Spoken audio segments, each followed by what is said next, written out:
Karena memang Nabi SAW mengatakan semua orang-orang yang berbuat dosa itu masih bisa diampuni kecuali mudhahir. Mudhahir ini orang yang terang-terangan berbuat dosa. Lalu Nabi SAW menyebutkan, dan salah satu ciri orang terang-terangan berdosa adalah pada saat dia berbuat dosa di malam hari, lalu Allah tutupin sampai pagi.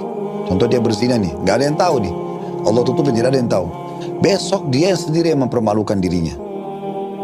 Karena dalam Islam tidak perlu. Di dalam Islam pun tidak ada pengakuan dosa. Seperti mungkin di sebagian aliran Kristen kan ada itu, datang ngakuin dosa. Kita tidak ada. Dalam Islam tidak ada itu. Nggak perlu dokter dikasih misalnya buat dosa, lalu datang kepada saya, Ustaz, saya ini buat dosa begini-begini dan segala macam. Lalu saya bilang, udah kamu sudah bisa dimaafkan. Tidak ada begitu dalam Islam. Udah antara dokter sama Allah Subhanahu Wa Taala. Pernah ada orang begini, dok. Dia datang, dia habis berzina. Di zaman Nabi Muhammad SAW ya.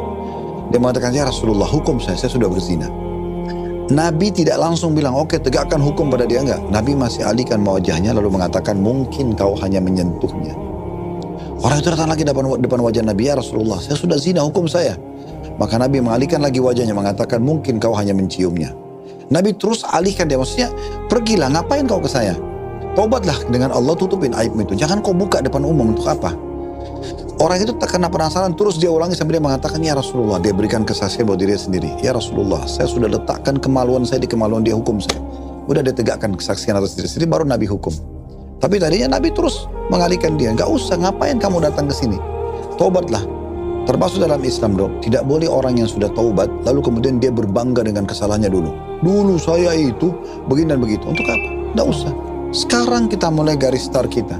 Yang lalu biarkan orang tidak tahu. Udah, antara kita dengan Allah Subhanahu Wa Taala. Kalau misalnya gini Pak Ustadz, kalau tadi aja kita buka dosa kita sendiri, kalau misalnya orang ngebuka dosa orang lain Pak Ustadz, ya dia dosa, nggak boleh. Kecuali memang dalam keadaan kriminalnya itu, dosanya itu bisa berefek pada orang lain. Contoh misalnya, ada orang akan membunuh. Dokter tahu tuh orang akan membunuh. Kalau kita nggak ceritain kepada pihak yang berwenang atau orang yang jadi target, maka bisa berbahaya. Itu berbeda. Kita sedang mau menyelamatkan orang lain. Tapi kalau dia buat dosa sendiri nih, dia berzina sendirian, dia tidak ganggu orang. Dia pergi ke hotel, dia sama pelacur. Itu nggak boleh kita membuka-buka itu, nggak boleh. Kita datang nasihatin dia, oke.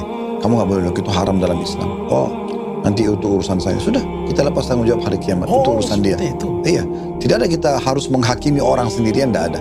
Tetapi walaupun kalau itu pelacur sekalipun. Kecuali memang pihak pemerintah. Kalau pihak pemerintah berbeda. Iya. Pihak pemerintah itu maka mereka punya kewajiban karena akan ditanya oleh Allah atas kepimpinannya gitu. Oke. Pak Ustadz, ada nggak dosa yang saking banyaknya orang lakukan akhirnya sampai nggak dianggap dosa lagi? Saking sudah sering